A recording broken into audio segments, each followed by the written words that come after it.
El próximo lunes 8 de abril de 2024 tendrá lugar un suceso astronómico que ha generado gran expectativa en redes sociales. Desde el mismo instante en que se dio a conocer, se generó, como ya les decía, una expectativa que ya trasciende límites normales, generando en muchas personas incluso miedo, pánico. Si a esto le sumamos que algunos países han emitido declaratorias de emergencia, imagínense ustedes. Sí, en Canadá, por ejemplo, tenemos una declaratoria de emergencia. En Estados Unidos hay una alerta máxima. En México ocurre de igual manera. Pero, ¿a qué se debe? Es importante que cuando acuda a las redes sociales no se quede solo con el titular. Vaya usted directamente a la noticia, a la información y valide de dónde viene. Hoy en Calvo y Claro me complace presentar al científico, astrofísico, director del Observatorio Astronómico de Quito, el doctor Erickson López. Bienvenido, Erickson, y muchísimas gracias por aceptar esta invitación. Bueno, yo me siento complacido por estar aquí, gracias por haberme invitado. Y bien, yo creo que vamos a hacer eso justamente, ¿no? Desde el punto de vista de la ciencia, aclarar esta situación del eclipse que se va a tener lugar en breve. Llegamos a ti gracias a Cejas Perfectas Eyebrow, una historia de manos expertas llevando perfección a tu rostro y haciendo brillar tu autoestima con la ciencia al servicio de tu belleza. Cejas Perfectas Eyebrow te recibe en sus 6 locales en Quito y Valles y puedes agendar tu cita a través de los teléfonos 099-393-4977 y 098-459-8278, también por WhatsApp. Las cejas, el marco del rostro y los ojos, la expresión del alma. Búscanos en redes sociales y visita nuestra página web para más información. Nuestro nombre lo dice todo. Cejas Perfectas Eyebrow. Ozonorrey, Centro Médico de Traumatología y Ozonoterapia, calle General Ulpiano Páez, 2426, entre Luis Cordero y Alonso de Mercadillo, sector La Mariscal, en Quito. O llama al doctor Reinaldo Torres al 096-902-8922. También te ofrece consultas de traumatología y tratamientos con ozonoterapia a domicilio. Ozonorrey, vive feliz. Hotel Inti, el sitio ideal para tu estancia en Quito con una majestuosa vista del emblemático Parque Elegido. En la avenida Tarqui 6 de diciembre cuentas con todo lo que necesitas, también con opciones económicas. Infórmate o reserva a través del 099-937-8583. Hotel Inti, inspirado en las montañas de los Andes, en el corazón de Quito, creando experiencias. ¡Calvo y Claro! Erickson, como les decía, es el director del Observatorio Astronómico de Quito. Y justamente en lo personal, a mí me fascinan las ciencias y todo lo relacionado con el universo me llama muchísimo la atención. Yo creo que si no hubiese sido comunicador, hubiese sido como usted, un astrofísico, porque me fascina todos los fenómenos de nuestro universo. Pero antes de meternos en el tema central, yo quisiera conocer, Erickson, un poco sobre el observatorio que de hecho se encuentra al interior del Parque La Alameda, aquí en Quito. Es una construcción que llama la atención desde que por allí se pasa y dentro ocurre el milagro. Erickson, este observatorio tengo entendido que es uno de los primeros de América Latina. Sí, el Observatorio Astronómico es en realidad un instituto de investigación científica. Está ubicado en el Parque La Alameda, pertenece a la Escuela Politécnica Nacional y es uno de los observatorios más antiguos de América Latina. Justamente el año anterior cumplió 150 años de existencia y es el tercer observatorio después del Observatorio de Bogotá en Colombia, el Observatorio de Córdoba en Argentina y el Observatorio de Quito, que está en perfectas condiciones. De los tres, el que está realmente funcionando, operando y en condiciones óptimas es el Observatorio de Quito. Es el observatorio de nosotros, los ecuatorianos. Claro. Es el único en el país, está activo y ahí, además de hacer el trabajo de investigación científica, también tenemos algunas otras actividades para conectar la ciencia con el público, con la comunidad. Y es así que se creó un pequeño museo, el Museo Astronómico, donde se da a conocer la evolución de las ciencias en el Ecuador. Ahí se exhiben los instrumentos de meteorología. Ahí nació el Instituto Nacional de Meteorología e Hidrología INAMI. Se exhiben los instrumentos de la sismología, porque ahí igual nació el Instituto Geofísico de la Escuela Politécnica Nacional, y el Instituto Geográfico Militar, por eso que ahí también hay instrumentos que se usaron para hacer mediciones geográficas, cartográficas. Es en realidad la cuna de las ciencias, y no se diga la astronomía, hay un sinnúmero de instrumentos que están en exhibición, y el público al visitar el museo se deleita mirando, conociendo, entendiendo cómo las ciencias han evolucionado en nuestro país. Luego tenemos también las observaciones nocturnas, que es otro elemento de vinculación con la sociedad. Esto se lo hace principalmente en el verano, cuando tenemos noches despejadas, y otras actividades como la 10ª Escuela Ecuatoriana de Astronomía y Astrofísica. Es una escuela nacional que se tendrá en este verano, al final del mes de julio, y congrega a todas las personas conocedoras o no conocedoras. Lo importante es que tengan el interés, el afán, la pasión por conocer estos temas interesantes de la ciencia astronómica y del universo que a todos nos atrae. Así es, así es. Debemos conocer dónde estamos.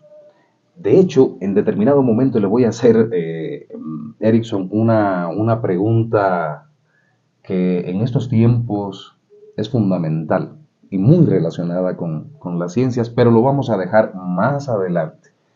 Vamos a dejarla más adelante y está relacionada con las visitas extraterrestres, pero eso lo dejamos más adelante. Como científico, quisiera su apreciación sobre el tema. Me comentabas, Erickson, que en el observatorio existe la posibilidad de que la ciudadanía pueda asistir, pueda ver a través de sus equipos.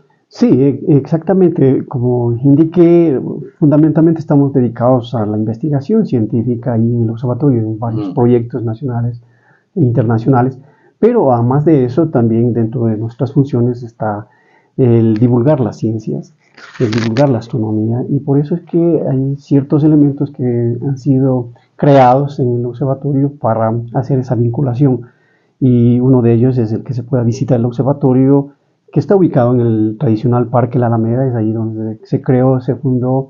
Fue en realidad lo que buscó el presidente Gabriel García Moreno, crear el Observatorio Nacional, y él mentalizó la creación de este observatorio. Ahí está este edificio, que es un edificio no solamente patrimonial, es un edificio monumental de la nación, muy, muy especial. Y el presidente García Moreno invitó a un padre jesuita alemán, Juan Bautista Mente, quien diseñó y construyó el observatorio allí en el Parque La Alameda, siguiendo o teniendo como modelo el Observatorio Astronómico de Bonn. Por eso es que tiene esta forma muy, muy especial el Observatorio de La Alameda. Y se lo puede visitar el museo, que está abierto de lunes a viernes, desde las 9 de la mañana a las 5 de la tarde, en las épocas de observación, es decir, en el verano. Se puede participar de las observaciones nocturnas, y también se puede asistir a los eventos que el observatorio organiza durante todo el año, como son cursos para niños, cursos de verano, la escuela ecuatoriana que ya mencioné, algunas exposiciones que se hacen ahí en el museo, y también se dan charlas sobre temas astronómicos. Para conocer mejor sobre estas actividades de vinculación que se tiene, bueno, es simple, en Google digitar Observatorio Astronómico Quito, nos lleva a la página web del observatorio, y ahí vemos toda la planificación de actividades que se tiene en el observatorio para que el público pueda visitarnos y participar de estas. Estupendo, estupendo. Ya saben, entren a Google y búsquenlo desde su celular, desde su compu, de donde sea, Observatorio Astronómico de Quito, y tendrán toda la información. Justo eso fue lo que yo hice hoy. Les comento que todo esto ha sido en cuestión de minutos, porque estábamos planificando todos los podcasts de esta semana, y nos saltó a todos la necesidad de abordar el tema del eclipse total de sol que ocurrirá el 8 de abril, el próximo lunes, 8 de abril de 2024. De inmediato me puse en contacto con los números de teléfono que aparecen en la página web. Me direccionaron y al instante, al poquito tiempo, ya me estaban diciendo que Erickson López, el director del observatorio, sería la persona que acudiría a esta entrevista, algo que agradezco muchísimo porque todo fue rapidísimo y su presencia aquí muestra la calidad de personas que trabajan en ese lugar y los felicito. Muchísimas gracias. Y tratamos de ser muy efectivos, no dilatar las cosas, hacerlo inmediatamente. Y por eso estoy aquí a los pocos minutos que usted nos contactó. Gracias. Vamos de nuevo, como hice al principio, a insertarnos en el tema central, Erickson. ¿Qué te parece si nos comentas qué es un eclipse? Porque lo que tenemos el próximo lunes es un eclipse total de sol. Es realmente un evento muy inusual. No es del todo usual que ocurra un fenómeno de estas características así total.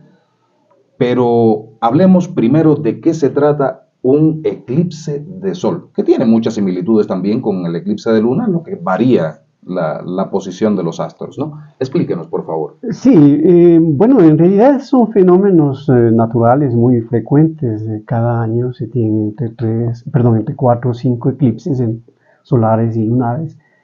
Y es un evento de alineación de los 3 cuerpos celestes más cercanos. El Sol, en este caso la Luna y la Tierra. La Luna se interpone entre el Sol y la Tierra y produce una sombra que se desplaza por la superficie de la Tierra. Si es que en esta alineación la Luna logra cubrir completamente al Sol, entonces se producirá una sombra muy estrecha que se va a poder observar lamentablemente solo en ciertas regiones del planeta Tierra. Y en este caso, en el eclipse del 8 de abril, se podrá observar en el Océano Pacífico, en la parte norte de México, Estados Unidos, en la parte este, Canadá en la parte este, y de ahí se vaya al Atlántico, ¿no? Entonces es una franja bastante estrecha y bueno, no todos han tenido, perdón por decirlo así, la oportunidad de observar un eclipse total. Es más, creo que de nuestras generaciones muy pocos lo hemos podido observar. Yo tuve esa fortuna, sí, allá por los años 90, creo que fue en el año 98, cuando ocurrió un eclipse total que era observable en Galápagos. Y tuvimos que hacer toda una expedición desde el observatorio y movernos hacia Galápagos para poder observar el eclipse.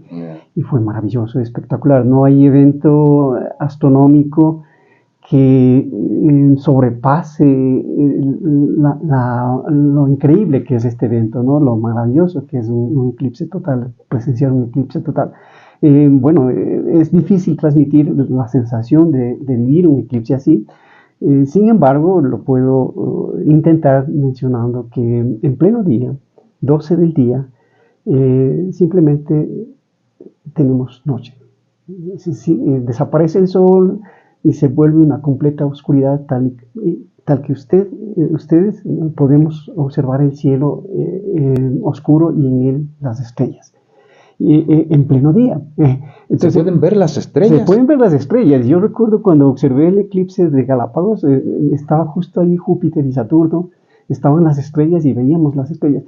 Es tan inusual, es tan especial este momento que incluso los animales, ¿no? Nosotros estábamos en el mar, en una de las islas, en el barco, y baja la temperatura, se siente ahí una paz, una tranquilidad espeluznante, y los animales empiezan a inquietarse, los peces las aves, o sea, no entienden qué es lo que está pasando, ¿no? Claro. Sí, entonces son momentos mágicos, increíbles, y eso es lo que se va a vivir este día, lunes 8 de abril, pero como mencioné, la franja es muy estrecha y eso será posible solamente de observarlo y vivirlo en México, Estados Unidos y Canadá en la parte este.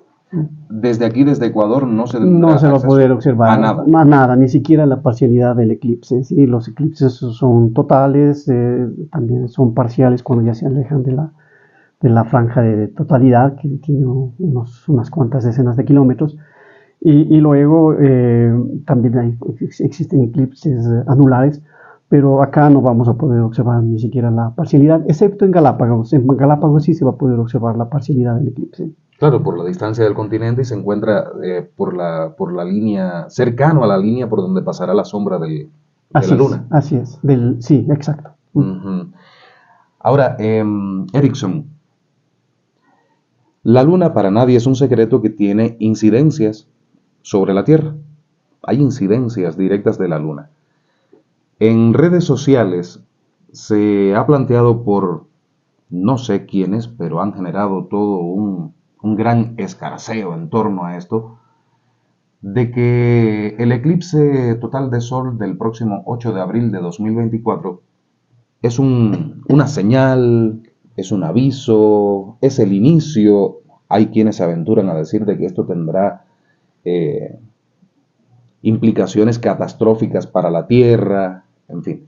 Y algunos se aventuran incluso, claro, quienes hemos leído un poco de ciencias, nos damos cuenta de que detrás de eso simplemente existe una estrategia para generar visualizaciones, likes y una serie de cosas, ¿no? Algunos se aventuran incluso a decir que, o sea, a utilizar terminologías científicas pero distorsionadas para generar tráfico hacia sus redes sociales. Teniendo la Luna incidencia directa en el planeta Tierra y existiendo una alineación entre el Sol, la Luna y la Tierra, ¿cabe la posibilidad de que tengamos algún evento fuera de lo normal ese día en el planeta? No, en realidad, como yo había indicado, estos son eventos muy comunes, ocurren todos los años. Y bueno, hemos vivido este tipo de fenómenos, no solamente eclipses totales, sino también eclipses parciales, anulares, y no sucede absolutamente nada extraordinario. Incluso cuando tenemos un eclipse parcial o anular, principalmente parcial, pasa desapercibido para la mayoría de nosotros, quienes no estamos interesados en este tema, estamos ocupados en otros asuntos, no notamos absolutamente nada, ningún cambio. En la totalidad, ahí sí, por más que uno no quiera verlo, por más que uno se ponga a hacer otras cosas, va a notar la totalidad, porque como mencioné, el día se hace noche, ¿sí? Durante unos minutos. Sí, es cierto que hay influencia de la Luna sobre la Tierra, y no solo la Luna, sino también del Sol. Esto es porque entre estas grandes masas hay un campo gravitatorio, una atracción entre estos cuerpos, y esa atracción se puede ver levemente, imperceptiblemente para la mayoría de nosotros incrementada cuando se alinean. ¿Sí? Hay un pequeño incremento muy leve que no causa absolutamente nada, ninguna variación dramática, ninguna alteración en el sistema Tierra, Sol, Luna. Simplemente tendremos un momento de oscuridad en los sitios donde va a ocurrir la totalidad. Pero de ahí en absoluto nada más sucede. El campo gravitatorio sí está presente, como lo indiqué, es lo que mantiene unidos a nuestros cuerpos celestes con el Sol. Eso fue descubierto hace mucho tiempo, como sabemos, con los estudios de Kepler y con la formalización que hizo Isaac Newton. Entendemos muy bien eso, quienes estamos en este campo de la astronomía, y sabemos que es lo que rige la dinámica del sistema solar, estos campos, pero en estas alineaciones, como indiqué, va a sufrir un incremento muy muy leve que pasa desapercibido para los habitantes del planeta Tierra. Lo están escuchando y todavía no nos hemos adentrado más profundamente en este tema. Estamos escuchándolo en la voz de un astrofísico. Un astrofísico. No se dejen guiar por todas las publicaciones en redes sociales. Contrasten la información, verifíquenla, compruébenla antes de pensar cualquier cosa. Hoy tenemos a un científico aquí en Calvo y Claro para hablar claro sobre este fenómeno del eclipse total de sol, como él bien decía hace un instante, algo inusual y que muy pocas personas en el planeta tenemos la oportunidad de ver en nuestras vidas. Y tranquilidad total, regresen esos ánimos a la normalidad, de hecho comiencen a ser más positivos porque va a ocurrir un fenómeno astronómico interesantísimo, hermoso. Ya ven cómo se emociona Erickson al hablar de este tema. Ahora, Erickson, ya que estamos hablando de Sol, Luna y Tierra, para regresarnos posteriormente a todo lo que hay en torno a este eclipse, usted conoce que existen muchas teorías alrededor de la Luna. Teorías de que la Luna es un artefacto puesto por extraterrestres allí, teorías de que la Luna es hueca, teorías de que formó parte en algún momento de la Tierra. ¿Qué es la Luna? Bueno, sí, es verdad, sobre eso todavía no hay una teoría así bien establecida para que nos permita entender cómo se originó la Luna. Además de lo que se mencionó hace un momento, es decir, el hecho de que la Luna formó parte de la Tierra o una colisión con algún asteroide y desprendió este pedazo de Tierra que forma parte ahora de lo que es el satélite natural. Es una de las teorías. Otra teoría más bien está ligada al hecho de que en la materia de la cual se formó el Sol, estas nebulosas son nebulosas de hidrógeno, nubes moleculares que se llaman H2, regiones H2, principalmente con un alto contenido de hidrógeno. De estas nubes se compactaron y formaron el Sol. Y ahí, al formarse el Sol, queda un remanente de materia. De este remanente de materia, también en un momento determinado empieza a aglutinarse y poco a poco van formando los planetas. Y los planetas siguen el mismo proceso de formación del Sol, pero la cantidad de materia que se acumula no es suficiente para que empiece a generar energía por sí solo. Es el caso de Júpiter, ¿no? Júpiter es bastante grande. Bueno, caben alrededor de unas 1.300 tierras en Júpiter, es enorme, sí, pero no fue lo suficientemente grande, no hubo una gran acumulación de materia para que se transforme en una estrella. No empezó los procesos de fusión nuclear de lo que hace que brillen las estrellas.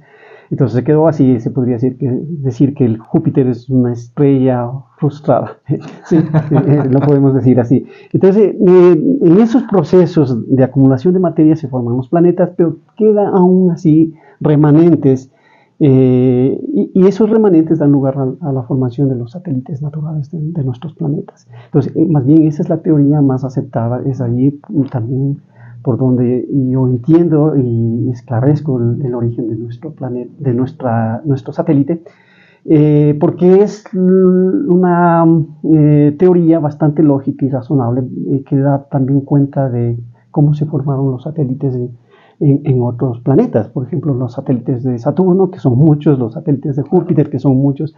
Entonces no podemos seguir insistiendo en que chocaron asteroides con Júpiter y desprendieron materia que formaron los satélites. Eso no tiene mucho sentido. Más bien es mucho más entendible, es mucho más razonable el pensar de que siguieron el mismo proceso de formación como lo hizo el Sol, los planetas, y se formaron de remanentes de materia que quedaron y que dieron lugar a la formación de los satélites naturales como la Luna. Sabes, Erickson, que a partir de este momento no hemos ni siquiera llegado a la mitad del podcast, pero yo quiero hacerte una invitación para que hablemos a profundidad de otros temas de astrofísica en otro podcast próximamente. Con gusto. Hoy estaremos dedicados a este eclipse, pero nos vamos a saltar de vez en cuando. Tranquilos, que dentro de instantes van a conocer las razones de los estados de emergencia y alertas en determinados países relacionados con el eclipse total de Sol que tendrá lugar el 8 de abril de 2024. Tranquilos, no se vayan, porque ahora estoy convencido de que la pregunta que le voy a hacer a Erickson también les va a inquietar a ustedes. Erickson, Para nadie es un secreto que la humanidad le está haciendo un daño tenaz a nuestro planeta. Le estamos haciendo un daño terrible. Y han salido información de múltiples fuentes científicas de que en determinado momento, como recientemente salió la noticia de que la Tierra podría aumentar la velocidad. De hecho, se le podría atrasar un segundo al tiempo terrestre, me imagino. Bueno, ese tema lo abordarás tú, debido al cambio climático, a que los polos se están descongelando, en fin, hay una serie de información circulando. Hay también información sobre el núcleo de la Tierra, que el núcleo de la Tierra podría llegar a detenerse en determinado momento. Pero partamos de esto último, que ha generado también una gran expectativa, y que, ya que estamos hablando de astros y especialmente de nuestro planeta Tierra, quisiéramos conocer de qué se trata esto de que vamos a perder un segundo de tiempo. ¿Cómo va a ocurrir esto realmente científicamente? Bueno, este también es un tema muy interesante, sí, está ligado con la rotación de nuestro planeta Tierra y nuestro sistema de definir el tiempo, de controlar su evolución, está basado en la rotación de nuestro planeta y también en el movimiento de traslación alrededor del Sol. Ese es nuestro sistema de medición del tiempo. Y claro, si que existen variaciones en la rotación de la Tierra o variaciones en la traslación alrededor del Sol, van a haber también afectaciones en la forma como nosotros determinamos el tiempo y lo medimos. En este caso, en el que se ha hablado de que va a haber cierto cambio en el tiempo, vamos a perder un segundo. Bueno, en realidad sí hay algo de verdad ahí, quizás un poco de exageración también. Y la forma de entender esto es bastante simple, ¿sí? Es el hecho de que la rotación de un cuerpo sólido como nuestro planeta, que no es tan sólido, ¿no? Es decir, también están estas masas que se mueven, estos movimientos de los continentes, estas placas tectónicas que dan lugar a los terremotos, a los grandes sismos. Eso hace que el planeta se comprima un poco más de lo que es, se vuelva más denso. Y esto da lugar a que la rotación del planeta se acelere. Sí, bueno, en realidad el término acelerar no sería el correcto, sino que se vuelve más rápida la rotación de la Tierra.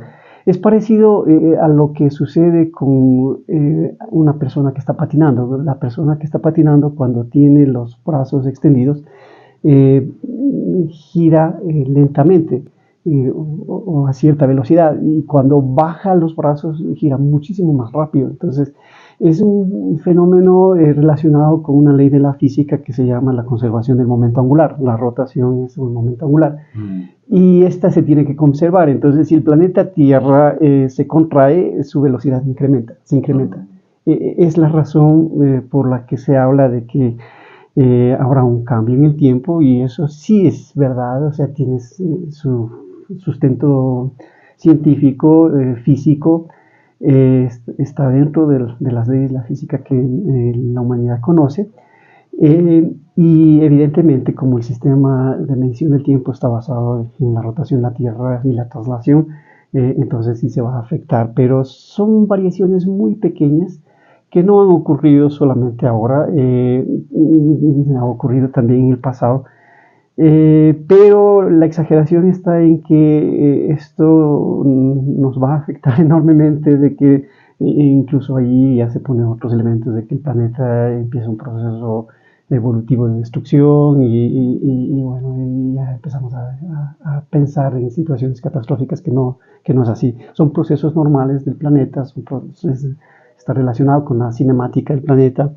El tiempo sí está relacionado porque basamos nuestras mediciones en la rotación de la Tierra, Y la explicación de por qué esto se ve afectado es por el hecho que mencioné, que hay que no es que hay que se tiene, es así la naturaleza, se cumple esta ley de conservación del momento angular.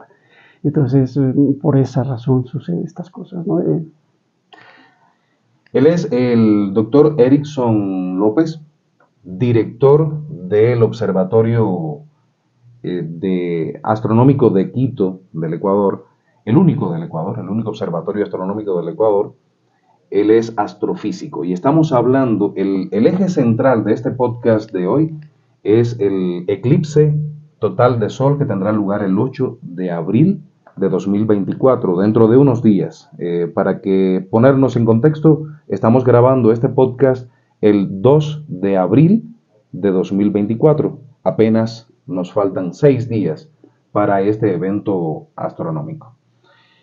Y ya hablamos un poquito ahora también de la Tierra, que está vinculada, forma parte de los 3 astros que darán lugar a este eclipse total de Sol. Y ahora vamos a dirigirnos hacia la Luna. Y espero me entiendas, Erickson, tener a un científico aquí en Calvo y Claro. Yo quisiera exprimirte para sacarte mucha información y llevársela a nuestros espectadores y aprender yo también de ello. Yo hubiese sido astrofísico y ojalá hubiese llegado al grado que ha llegado Erickson para poder explicar cómo lo ha hecho en este momento, que entendí perfectamente. Si ustedes no lo entendieron, infórmense, busquen mucha información. Hay que leer mucho, hay que informarse para llegar a los niveles de instrucción, de educación y de cultura que requiere la humanidad en estos tiempos tan adversos de tantas redes sociales y de tanta toxicidad en esos medios. Hablemos un poquito ahora de la Luna. Quiero hacerte, Erickson, una pregunta que a mí me golpea muchísimo. Hace un montón de años, cuando la Guerra Fría, se disparó una competencia por el cosmos, por el espacio, entre los 2 grandes poderes de la época, Unión Soviética y los demás países del campo socialista y Estados Unidos. En el marco de ese conflicto denominado Guerra Fría, Estados Unidos puso hombres en la Luna, puso al primer ser humano en la Luna. Desde ese momento hasta acá, desde aquella época, desde aquellos años en que la tecnología era menos avanzada que la que tenemos hoy, no ha vuelto nadie a la Luna. Se supondría que con los avances tecnológicos que tenemos en la actualidad, era para que ya tuviésemos bases lunares hace mucho tiempo, estuviésemos caminando por la Luna, tal vez tuviésemos allí incluso hasta una colonia de científicos estudiando mejor nuestro sistema solar primero que todo y después la galaxia, y después el universo, en fin. Pero eso no ha ocurrido. Y reitero, la tecnología en los años en que ocurrió esto, de que el hombre visitó, Neil Armstrong, la Luna por primera vez, es un pequeño paso, pero un gran paso para un pequeño paso, bueno, en fin, no recuerdo ahora textualmente la frase. ¿Por qué el hombre no ha vuelto a la Luna, teniendo tantos avances tecnológicos? Y antecede a esta pregunta la otra, la dije mal, voy a decirla de segunda. ¿Realmente llegamos ya a la Luna? Usted sabes que existen teorías de conspiración de que realmente no fuimos a la Luna, de que todo fue en un estudio, en un set, en el que se grabó todo aquello para ganarle un poco la contienda al enemigo de aquel momento, la Unión Soviética. ¿Fuimos realmente a la Luna? Si realmente fuimos, ¿por qué hasta este momento no ha vuelto a ocurrir, teniendo mejor tecnología? Sí, este también es un tema muy interesante. Bueno, es así, de realidad, esta competencia, ¿no?, entre estas 2 grandes naciones. Bueno, los rusos con mucha tecnología, mucho desarrollo, los soviéticos llegaron al espacio, ¿no? Fueron las primeras personas que lograron poner objetos, personas, animales como la perra Laika en el espacio, no en la Luna, no todavía, pero justo esa era la pretensión y esa era la competencia, a ver quién primero de estas grandes potencias puede colocar una persona viva, una persona consciente, una persona bueno, en este caso preparada, ¿no? Porque para ser un astronauta en aquella época especialmente era muy exigente, y que esté en la Luna, y eso lo hizo los Estados Unidos, ¿no? Entonces se llegó a la Luna.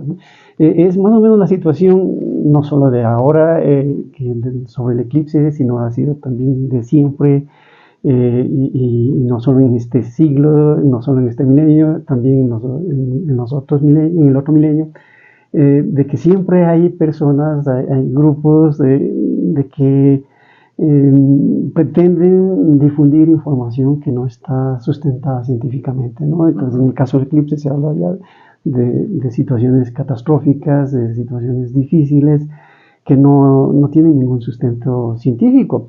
Igual, en este caso de la Luna se habla que no se ha llegado, cuando en realidad sí se ha llegado, y no es la primera misión la que fue allá a la Luna, no recuerdo exactamente, pero yo entiendo que son un par de docenas de personas que han llegado a la Luna, ¿sí? Y es verdad, llegó un momento en que especialmente en las últimas décadas, que ya no se ha enviado absolutamente a nadie allá. Lo que se ha hecho es más bien enviar robots. Y bueno, la pregunta es ¿por qué no se ha enviado nuevamente personas allá a la Luna? Bueno, hay varias razones. Una de ellas es el hecho de que esa competencia de llegar a la Luna terminó, ¿no? Cuando los Estados Unidos puso allí a Neil Armstrong en la Luna, quien dio los primeros pasos en la superficie de la Luna. Y bueno, ya que vaya una segunda misión de otro país, de los soviéticos, ya no tenía mucho sentido, ¿no? Entonces la competencia terminó, entonces no había la necesidad de ir. No es lo mismo cuando uno llega después, ¿no? Cuando Claro. uno alcanza después ya se pierde totalmente el interés, se pierde totalmente el prestigio, el honor de haberlo hecho. Los norteamericanos sellaron esa parte de la historia con la llegada de Neil Armstrong. Luego hay otro elemento importante, es de que en la Luna no se encontró agua. Sí, porque la búsqueda, bueno, agua de tal manera que dé lugar a la vida. La búsqueda de agua era muy importante porque no habíamos salido de nuestro planeta Tierra, entonces había la necesidad de salir fuera de nuestro planeta Tierra y buscar respuestas a la interrogante, a la pregunta más grande de todas que tiene la humanidad desde su origen. ¿Somos los únicos o no en el universo? Entonces, ese era el interés que estaba detrás de ver si es que había vida, que había condiciones para sostener la vida, y se llegó a determinar que no había condiciones para la vida. Entonces se perdió ahí también el interés de volver a la Luna. Y luego está la parte tecnológica, el desarrollo tecnológico.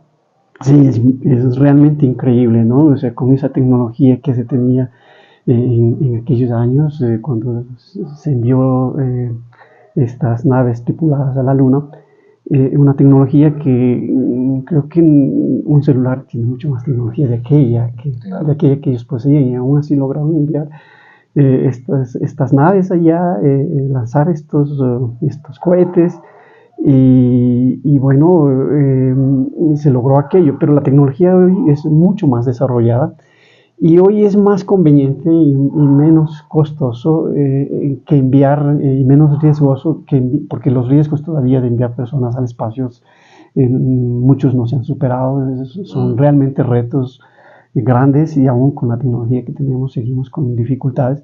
Entonces era menos costoso, menos riesgoso enviar robots, estos aparatos muy tecnificados, justo por la tecnología que se ha desarrollado. Es más fácil enviar, es mejor enviar estos robots que hacen un gran trabajo espectacular allá en el espacio, en la Luna. que enviar personas, ¿sí? Que enviar personas. Más bien el envío de personas, de tripulantes, está en el nuevo reto que ya lo conocemos también, que es llegar a Marte, ¿no? Ese es el objetivo, ese es el gran reto para estas grandes potencias que tienen esa capacidad espacial. Y allá también se envían robots, como conocemos, pero en realidad lo que persigue el principal objetivo es llegar con personas vivas, personas que estén conscientes, preparadas, entrenadas hacia Marte. Y eso aún no se ha logrado, porque como mencioné, las dificultades de enviar personas al espacio son enormes, y más aún a planetas como Marte, ¿no? Entonces no es nada fácil, y en eso está la carrera de estas grandes potencias para poder cumplir con ese objetivo. Y para esto nos sirve la Luna. Hoy en día lo que se pretende es más bien establecer una base en la Luna, una base lunar, y enviar personas y equipos a la Luna, y de la Luna enviar hacia Marte, ¿sí? Es decir, que la Luna sirva de puente para llegar a Marte. Ese es el interés, ese es el objetivo. Y bueno, también hay un programa, quizás lo digo mal, pero creo que es el programa Artemis de la NASA, que en este programa Artemis ellos ya tienen planificado retornar a la Luna en los próximos años. Hay ya esa previsión, está todo esto planificado en este programa Artemis de la NASA, y se quiere volver a la Luna, pero más con esta intención que mencioné de que la Luna se pueda establecer una base lunar, y desde la Luna más bien se envíen los cohetes hacia Marte.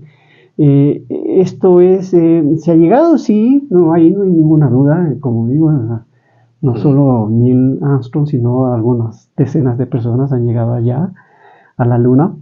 Y una evidencia de que eso es posible y fácil bueno, no fácil, sino que relativamente, ¿no? Es decir, ya hay muchos problemas ya solucionados y se puede llegar, es la existencia de la Estación Espacial Internacional, claro, que está sobre nuestra cabeza. Entonces, claro, está ahí la estación a 400 kilómetros de altura de nosotros, y allá se lleva astronautas, cosmonautas, como dicen los rusos, se llevan equipos, se llevan nanosatélites. Nosotros también tuvimos esa intención de lanzar un nanosatélite.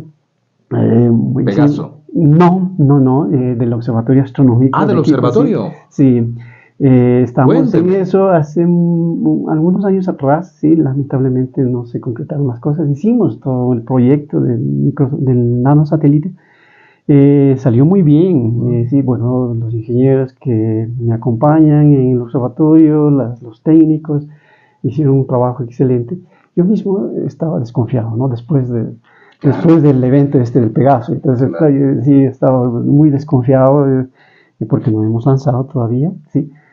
Sin embargo, cuando sometimos el proyecto del nanosatélite del Observatorio Astronómico de la Escuela Politécnica Nacional, sometimos a un concurso de nanosatélites convocado por la JAXA, la Agencia Espacial Japonesa, para llevar, el concurso consistía en presentar los proyectos de todo el mundo, y el proyecto ganador se llevaba a la Estación Espacial Internacional, y en la parte que corresponde a la sección japonesa se lanzaba el satélite.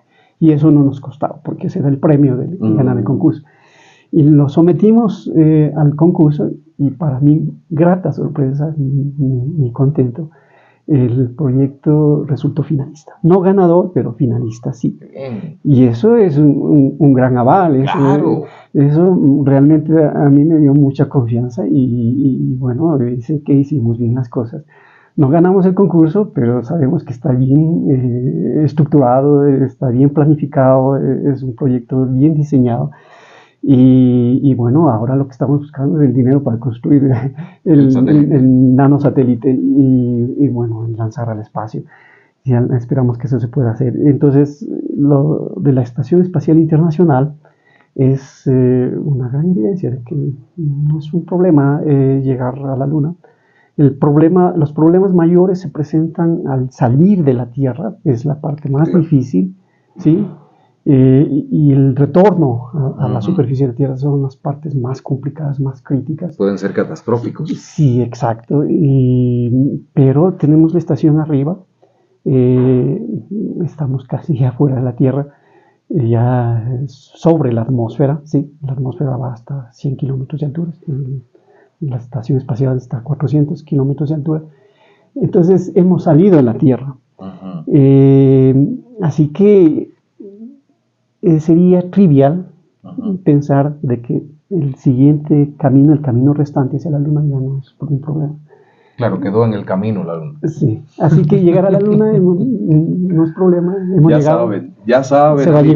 Se va a llegar otra vez, pero el objetivo principal es llegar a Marte. La teoría de conspiración que hay en torno a la Luna, ya lo acaban de escuchar, un astrofísico la ha explicado por qué no se ha vuelto a la Luna, ha explicado también el hecho de que existe la Estación Orbital Internacional allí mismo, encima de nuestras cabezas, que perfectamente podíamos haber vuelto a la Luna, sino que existe mayor interés ahora, en estos momentos, en Marte que en la Luna. La Luna sería, como él mismo dijo hace un instante, un puente entre la Tierra y Marte. Y yo tengo fe en que eso se va a lograr y muy pronto. Yo tengo fe en que se va a lograr. La humanidad está enfrascada en estos avances hacia los distintos espacios del universo. Claro, dentro de un ratito te voy a hacer esa pregunta. Porque ahora ya hablamos un poquito de la Tierra, un poquito de la Luna, ahora un poquito del Sol, el astro rey. La estrella que nos da vida y también nos la puede quitar.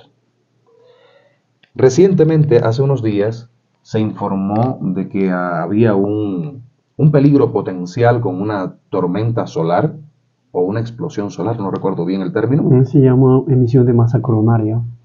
Sí, es una enorme nube de partículas cargadas. Ya. Fue recientemente, reitero, para poner en contexto, este podcast lo estamos grabando el 2 de abril de 2024 y de esto hace apenas unos días, de esta información que salió, que quedó un poco relegada en segundo plano porque la mayoría de la atención ha estado en función del eclipse total de Luna, en las redes sociales, en todos los espacios.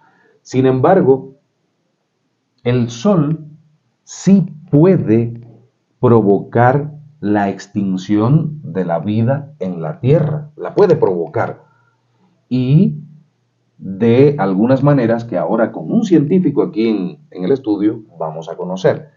Esto que ocurrió con el Sol recientemente, de hecho tuvo implicaciones en las comunicaciones y en otros aspectos en la Tierra. Pueden ocurrir montones de eventos para que la vida en la Tierra termine, para que nuestro planeta deje de ser habitable, desde la caída de un gigantesco meteorito hasta un virus, en fin. Pero desde el Sol, ¿cómo podría ocurrir? ¿De qué manera que la Tierra de pronto se quedara sin vida? Bueno, yo lo diría al revés, ¿no? Así como vemos que pueden ocurrir muchos eventos, muchos sucesos que pueden poner en peligro la vida en la Tierra, si lo vemos al revés, también podríamos valorar lo milagroso de que haya vida en la Tierra, porque se requieren de muchos elementos para que esta se la mantenga acá, ¿no? Es decir, primero su posición con respecto al Sol, su distancia no es cualquiera, es la precisa, es la apropiada para mantener el agua en forma líquida, es lo que se llama la zona habitable. Luego, la inclinación del eje de rotación de la Tierra es adecuado para tener las estaciones climáticas y no tendríamos un verano infernal sin estaciones climáticas. Esos 23 grados, 27 minutos son importantísimos para la vida. La presencia de la Luna da lugar a un equilibrio que mantiene la vida. Sin la Luna estaríamos también en situaciones adversas. Bueno, hay muchos elementos y uno de esos que da lugar a que la vida exista en nuestro planeta, que es fundamental, es el campo magnético del planeta Tierra, que da lugar a esta magnetosfera, a esta capa invisible de líneas de campo magnético. Y gracias a esas líneas de campo magnético, todas esas radiaciones, todas esas partículas, todo ese material que se mueve a altas velocidades que proviene de las erupciones del Sol, estas emisiones, en término técnico, es emisiones de masa coronaria, son plasmas, nubes enormes que se mueven a velocidades de 200, 300, 400 kilómetros por segundo. Por hora. Estas masas son partículas de iones cargados, electrones, técnicamente se llama con las partículas alfa y beta, que tienen mucha energía, son muy energéticas y pueden ingresar, chocar con nuestro planeta, llegar a la superficie y destruir la vida, sin problema. Sí, sin problema. El espacio exterior es inhóspito, es un espacio extremo, muy complicado para el ser humano y no es posible que exista vida. Pero la magnetosfera, como es campo magnético, y las partículas estas que vienen del Sol son partículas cargadas, interactúan y desvía estas nubes, a este material peligroso, altamente energético, lo desvía y no llegan. Y nosotros en el Ecuador somos más afortunados porque las líneas de campo magnético son cerradas en Ecuador. En los polos son abiertas estas líneas de campo magnético y estas partículas cargadas se direccionan a veces hacia los polos y dan lugar a lo que llamamos las auroras boreales australes. Por el hecho de que las líneas de campo abiertas de los polos, el campo magnético está como un escudo protector y desvían estas partículas hacia allá y ingresan por allá en pequeñas cantidades. Acá en el Ecuador están cerradas y estamos muy protegidos por las líneas de campo magnético.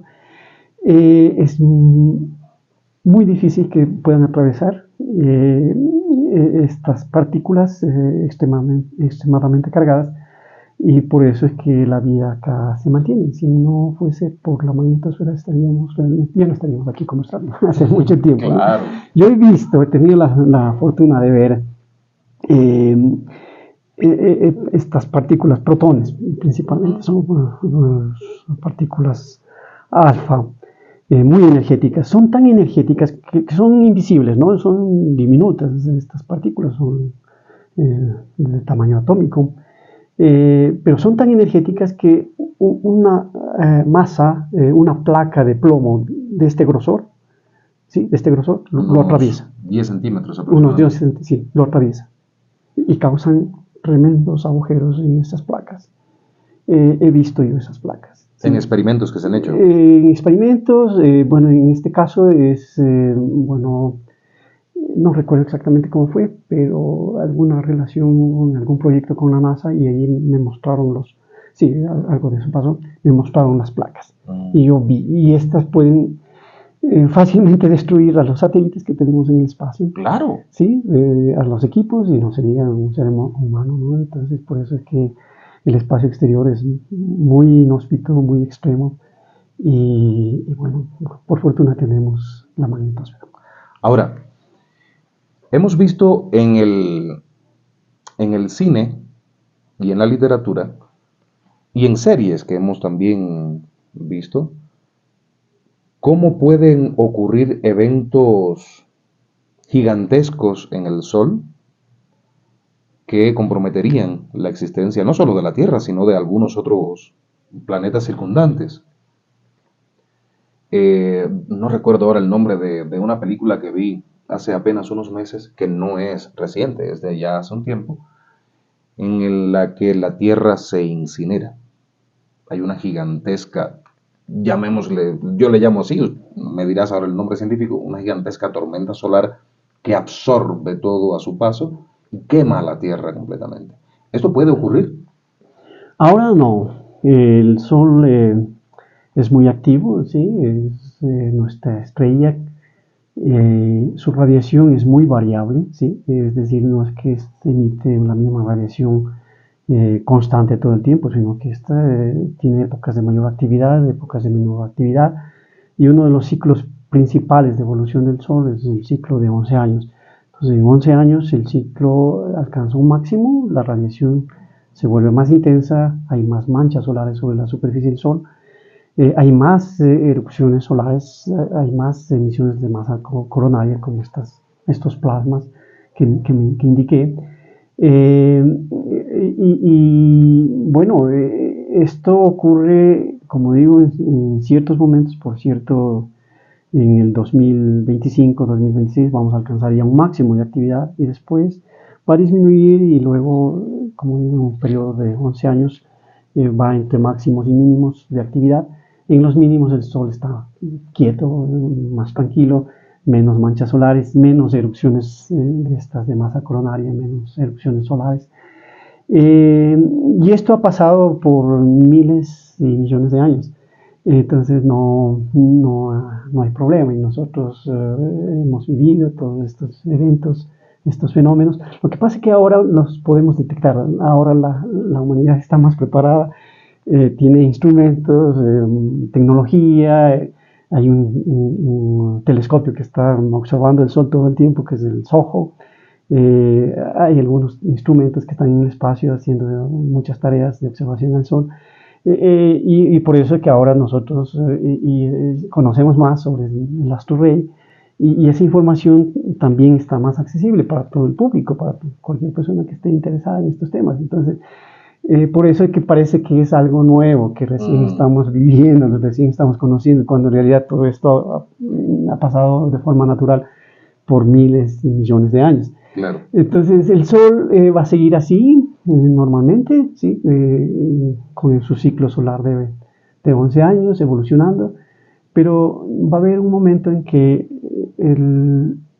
la fuente de energía del Sol, que son las fusiones nucleares, la fusión de los átomos de hidrógeno para formar helio, que es lo que hace que el Sol brille, se va a acabar, ¿sí? Se acaba el núcleo, el hidrógeno, y en ese momento el Sol empieza a contraerse, ¿sí? A contraerse, es un proceso evolutivo, y empieza a incrementar la temperatura en el núcleo del Sol, se incrementa en millones de grados, se incrementan las presiones también, presiones muy altísimas, más de lo que es ahora, y eso da lugar a que pueda fusionarse el otro elemento químico que está allí presente, que sería el helio. O sea, se fusionaron los hidrógenos, va formándose helio y esas presiones y esas temperaturas se incrementan y el helio empieza a formar oxígeno, ¿sí? Entonces empieza a fusionarse, formar oxígeno, después el oxígeno empieza a fusionarse y da lugar al carbono. Y esos procesos de fusión de otros materiales son mucho más energéticos que los que están dándose ahora con la fusión del hidrógeno. Y eso hace que el Sol incremente su temperatura, se vuelvan más energéticos, se expanda mucho más y ahí va a ocurrir lo que se indicó, es decir, que estas llamaradas de esta energía extrema del Sol llegue a nuestro planeta, incinere nuestro planeta, pero ya es en los procesos finales de evolución del Sol, que es en 4.500 millones de años.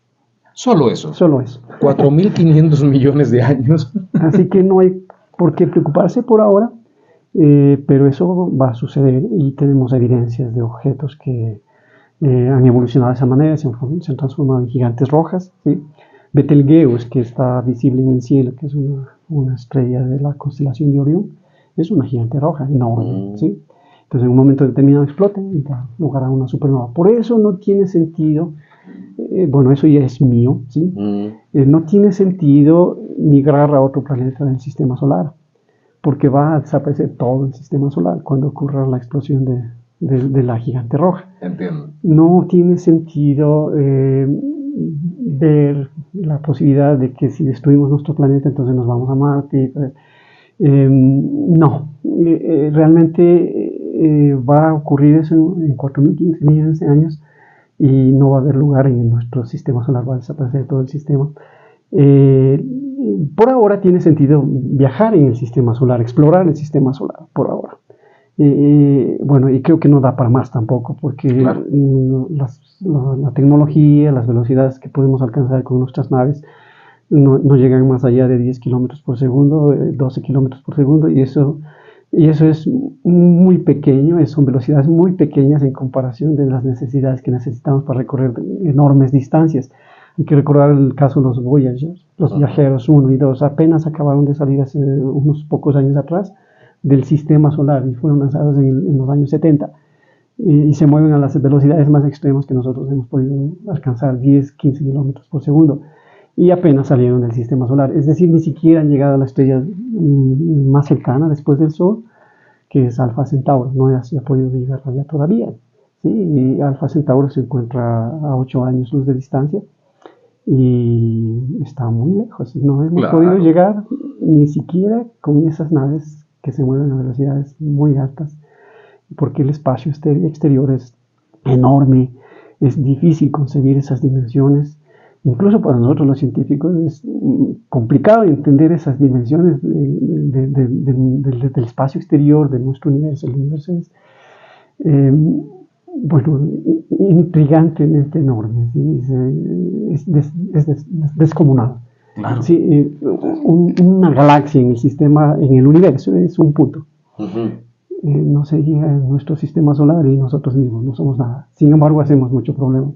Sí, nos estamos exterminando nosotros mismos aquí en el planeta y estamos destruyendo nuestra casa común, nuestro planeta. Cada vez lo contaminamos más, cada vez somos más egoístas, cada vez nos odiamos más entre nosotros mismos. Es una pena. En lugar de amarnos, de unirnos, de protegernos.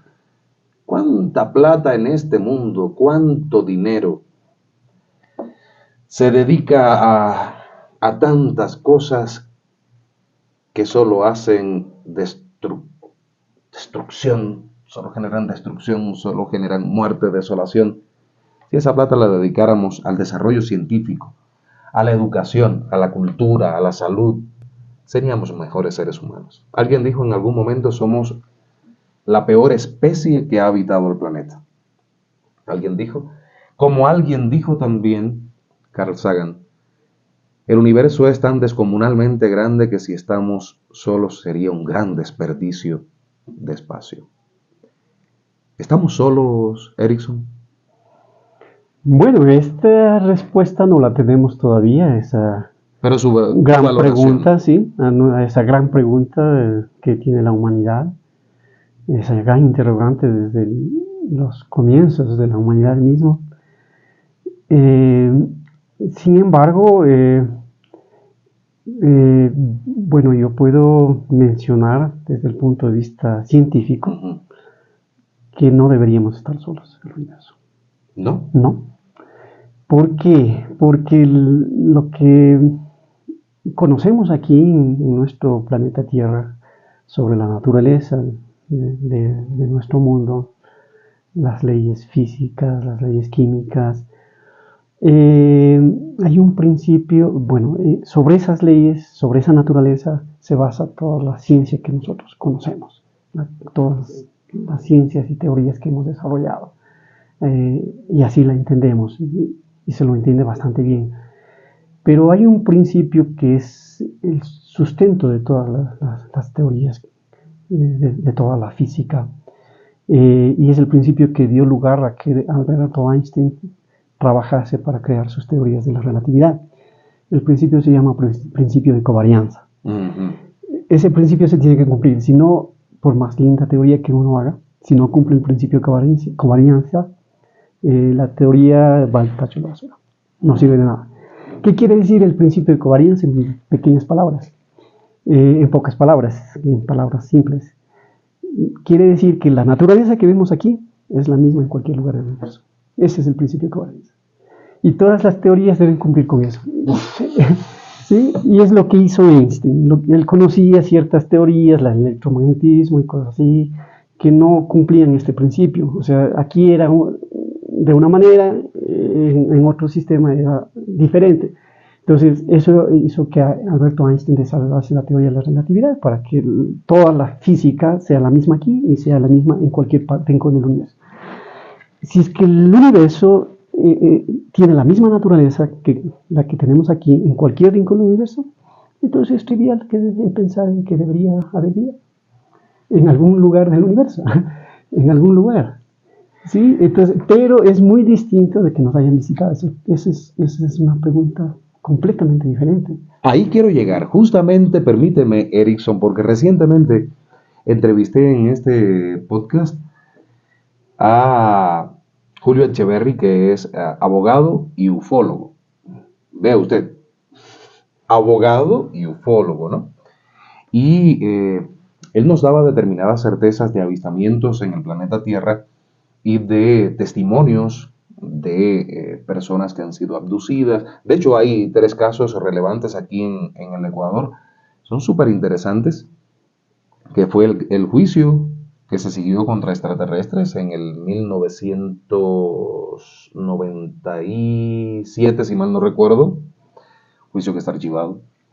La mujer que salió embarazada de un extraterrestre en la costa, la embajada de Ecuador en Perú, que recibió en el año 67, 68, si mal no recuerdo, 69, a un extraterrestre, el famoso comandante Banju. En fin, estos 3 casos los abordamos, entre otros. Allí tenemos a Jaime Maussan también en México, que realmente ha generado grandes alborotos en los medios con respecto a determinadas momias que se han encontrado, en fin. Y hay muchas personas que dan fe de que sí nos están visitando, de que sí están entre nosotros, de que sí nos observan y de que incluso tienen, llamémosle, acuerdos con los grandes poderes de la Tierra. Pero cuando yo analizo las cosas, a mí me encantaría que fuera así. Y de hecho me encantaría sentar ahí a un extraterrestre entre tú y yo, aquí, para que esté el científico y esté el hombre, el mortal común, interrogándole, conversando con él para conocer cómo fue posible que llegara aquí y desde cuándo ocurrió. Eso sería fabuloso. Así que si alguno de ustedes tiene contacto con algún extraterrestre, comuníquense de inmediato conmigo, que yo quiero entrevistarle e invitarle a Erickson para que esté aquí como científico también. Ahora, desde la ciencia, ya la ciencia que es más objetiva, es más práctica, no es tan romántica, aunque no quiere decir que el científico no sea romántico. ¿Cómo se ve este fenómeno tan mediático de que ya están aquí, de que nos están visitando, de que en cualquier momento podemos encontrarnos con ellos? Bueno, como indiqué, esa es una cuestión distinta. La primera era de que si somos solos, únicos en el universo o no. Yo he indicado que realmente no deberíamos ser los únicos en el universo. Claro. Y bueno, y la ciencia astronómica, muchos de los esfuerzos que se hacen en la comunidad científica, es justo para validar ese hecho de que no somos únicos en el universo. Por eso es que se empezó desde el año 91, allí empezó un gran auge por investigar otros sistemas solares, otras estrellas con planetas, porque ahí se descubrió el primer planeta que no pertenecía a nuestro sistema solar. Eso lo hizo Kelos, un científico. Y por cierto, uno de los planetas que descubrió él, nosotros lo bautizamos acá en Ecuador. ¿Así? En un momento determinado, cuando se quiso dar un nombre, la Comunidad Astronómica Internacional otorgó a Ecuador que dé un nombre a un planeta de un sistema. No recuerdo ahora los nombres, ni tampoco el sistema, pero eso hicimos en un momento determinado y fue un planeta que descubrió Kellogg's en el año de 1991. De allí para adelante hubo todo un auge, mucho trabajo, y los científicos han logrado encontrar más y más planetas, exoplanetas se llama. Se desarrolló toda una nueva ciencia en astronomía que es el estudio de los exoplanetas. Y eso está tan desarrollado que incluso el telescopio último que está en el espacio, que es el James Webb, en reemplazo del telescopio Hubble, está dedicado a observar exoplanetas también. Y bueno, hoy se tiene la certeza de que no somos los únicos que orbitamos a una estrella como nuestro Sol, sino que hay miles y miles de estrellas y miles de planetas que están orbitando otras estrellas. Hay otros sistemas solares. Y lo que se busca, ya sabemos eso, ¿no? Sí, en esta última, 2 últimas décadas, ya sabemos eso, ya lo hemos verificado, ya se ha constatado. En realidad, la primera persona que pensó en otros mundos fue Giordano Bruno. Y eso le costó, bueno, no fue la razón, pero una de las razones, ir a la hoguera. Él pensó en otros mundos similares, pero la primera persona que realmente identificó otro mundo fue Kellogg's en el 91. Y hoy se conoce un par de miles de exoplanetas, y las investigaciones ya no buscan más exoplanetas, sino más bien está tratando de centrarse en buscar planetas que tengan las condiciones para albergar vida. Dentro de esos que se han descubierto. Y otros. Y otros. Sí, planetas similares a la Tierra, planetas con condiciones como estar en la zona de habitabilidad, donde el agua se puede mantener en forma líquida, y con otras condiciones, composición química y cosas así, que vayan cumpliendo para ver la posibilidad de que puedan albergar vida. Y si es así, entonces, si algún rato se logra eso, ahí sí se van a direccionar los instrumentos hacia ese lugar, hacia esos planetas similares que pueden tener vida, para ver si es que se puede identificar vida misma y ver el hecho de que no somos únicos en el planeta, ¿sí? En el planeta Tierra. En eso anda la ciencia hoy en día.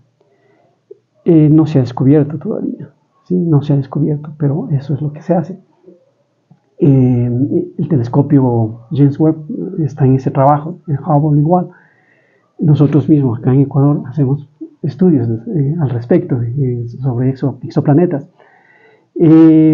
Pero el de que nos hayan visitado, eso la ciencia no da soporte para nada. Porque hay razones como las que empezamos a discutir. Primero, el universo es descomunal. ¿Sí? Entonces, supongamos que por casualidad, donde hay millones y millones de galaxias, millones y millones de planetas, de estrellas, millones y millones y millones y billones de planetas, descubrimos que en un planeta, en Alfa Centauro, digamos, hay vida. Lo cual es imposible, por esta gran cantidad de objetos. Claro. Nosotros somos apenas un punto, nuestra galaxia es un punto en el universo. Entonces es algo tremendamente difícil de descubrir, pero pues, supongamos que tenemos la casualidad, la suerte de ubicar. Pero ahora viene el problema, ¿cómo nos movemos allá? Si siquiera los viajeros de 1 y 2 que salieron en los años 70 ni siquiera han llegado a la estrella más cercana. Y para llegar a la estrella más cercana a esa velocidad se requieren millones de años. Algún rato hice un cálculo, millones de años en ir y venir. ¿Sí? Y la vida de un ser humano es... Sí. Entonces, no tiene sentido, lo ubicamos, pero no tiene sentido el desplazarnos. Entonces no tiene sentido que nos hayan visitado, primero. Y luego el problema, como es tan descomunal el universo, bueno, eso se ve más cuando uno mira por el telescopio, ¿no?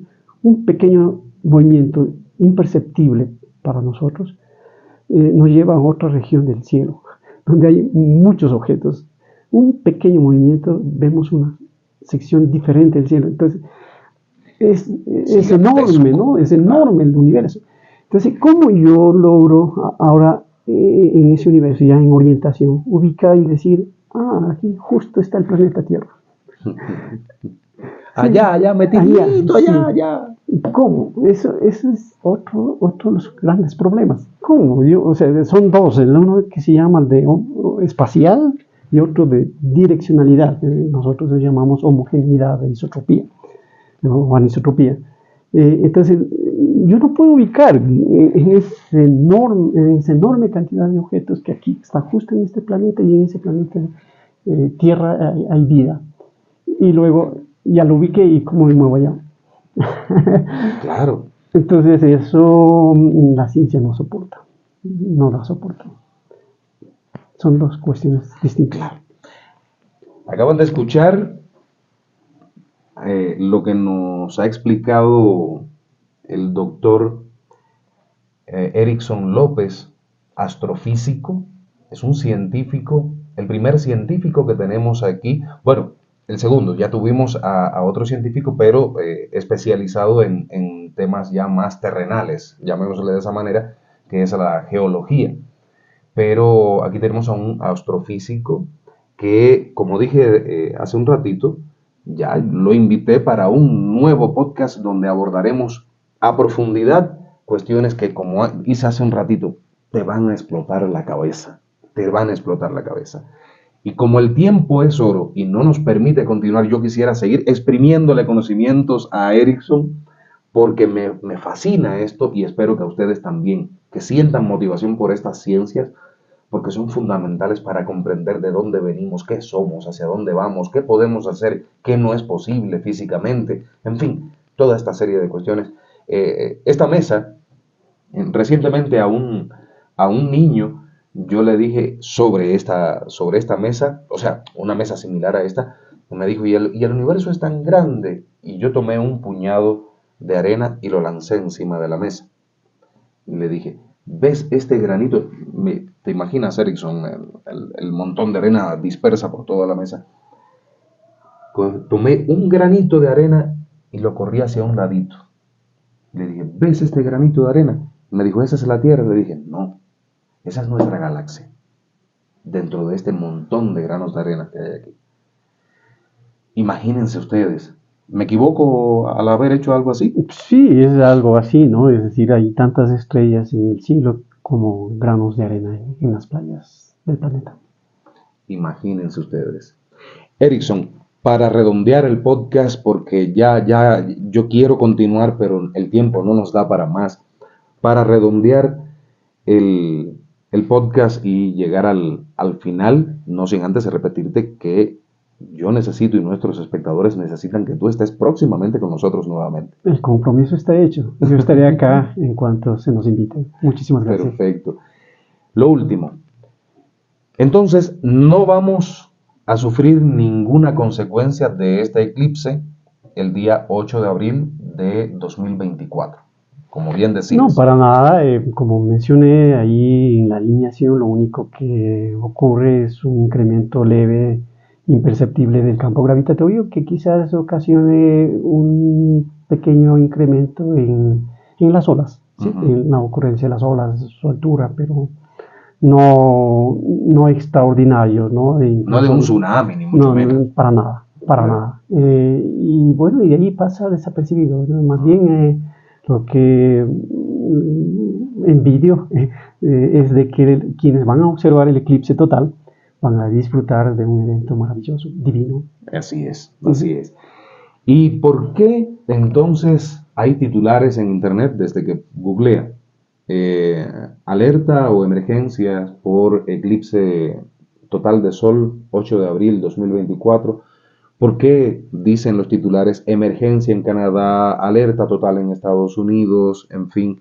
¿Por qué ocurre esto? No es por nada de lo que supuestamente va a ocurrir. Introdúzcanse en esos periódicos digitales, en esos diarios digitales para que encuentren la información. La cuestión es social. ¿Por qué en Canadá se emitió en la provincia donde están ubicadas las cataratas del Niágara el estado de emergencia? Por la cantidad de personas que va para allí a ver el eclipse. Por eso, porque es un peligro potencial, siendo ese lugar, de hecho, por sí naturalmente peligroso, por las profundidades, por las cataratas, en fin, la aglomeración de tantas personas en el sitio pueden generar disturbios, pueden generar accidentes, pueden generar problemas de comunicaciones, problemas en el tráfico, en fin. Y lo mismo ocurre en Estados Unidos, exactamente lo mismo.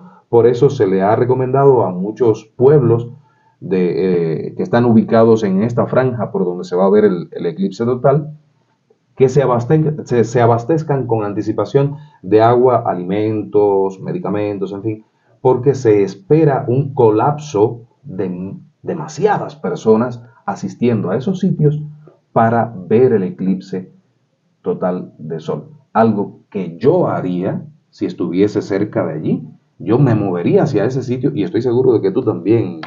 Sí, es así justamente. La franja esta de oscuridad, la totalidad del eclipse es muy estrecha, ¿no? Son unas decenas de kilómetros nada más de ancho. Y bueno, no todo el mundo lo puede observar. Y muchísimos, la mayoría de nosotros, de la humanidad, nunca ha observado un eclipse en toda la vida. Hoy hay facilidades de desplazarse. Hoy es más viable el pensar en moverse a estas zonas donde va a ocurrir la totalidad del eclipse que en el pasado. Entonces, hoy día hay mucho movimiento, hay estas incluso campañas de turismo, ¿sí?, que se planifican con mucha antelación y que organizan el que todas las personas que estén en posibilidades, que tengan un interés fuerte de presenciar un eclipse total, viajen desde cualquier parte del planeta, de cualquier parte del mundo. Y por eso es que va a haber mucha concurrencia de estas personas en los sitios donde se va a observar el eclipse total. Y yo coincido, debe ser por eso la emergencia, porque en estos lugares, en estos países, en estas localidades tienen que prepararse para recibir a tanta cantidad de gente que va a observar el primer eclipse total de este año, ¿no? Así es. Y tengo entendido que el próximo que se podrá ver en la Tierra con estas características será en el 2044. Así es. Sí. O sea que faltan 20 años para ello. Sí, aunque tenemos también eclipses de luna que se va a poder observar. Tenemos el 18 de septiembre del 2024 y un eclipse parcial de luna que es visible acá en Ecuador. ¿Ah, sí? Sí. Y el 2 de octubre de este año también hay un eclipse solar anular que va a ser observable solo en Galápagos. Sí, entonces los eclipses son fenómenos cotidianos, bueno, no sé si es el calificativo, son comunes, ocurren todos los años. 4 o 5 eclipses se tienen todos los años, entre solares y lunares, normales. Ya escucharon, lo ha dicho un astrofísico, un doctor en ciencias, nuestro amigo Erickson López, director del Observatorio Astronómico del Ecuador. Aquí en Calvo y Claro hemos hablado claro sobre todo lo que hay en torno al eclipse total de sol del próximo 8 de abril de 2024. No hay nada de qué preocuparse. Más bien tendrían que preocuparse las personas que asistan a ver el eclipse total por la zona donde va a ocurrir debido a la congestión que va a existir. Aquí en Ecuador no será visible, como bien dijo Erickson, no será visible el eclipse ni siquiera parcialmente. Pero tendremos la oportunidad de disfrutar de un eclipse parcial de luna en septiembre y un eclipse anular de sol el 2 de octubre. En octubre, así en es. octubre. En Galápagos sí se va a poder observar este eclipse del 8 de abril en forma Galápagos parcial. Sí, en forma, ya claro, está sí. En territorio ecuatoriano, por supuesto. En Galápagos se podrá ver de forma parcial. Ahora, por favor, no congestionen Galápagos porque es un sitio muy frágil, ¿sí? Sí, y además la parcialidad, si uno no está atento, pasa desapercibida. Claro. Entonces, no es en realidad, no es meritorio. Así es.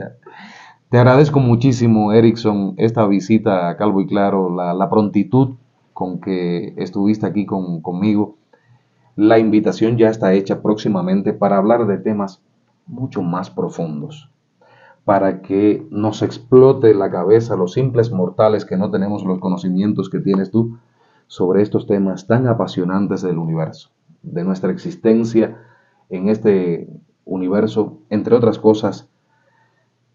Me encantaría conocer sobre determinados factores que han llevado a muchas personas o científicos o especuladores, en fin, no sé, a pensar de que el universo tiene fin y que de ahí para allá no hay nada. Pero de eso no vamos a hablar hoy.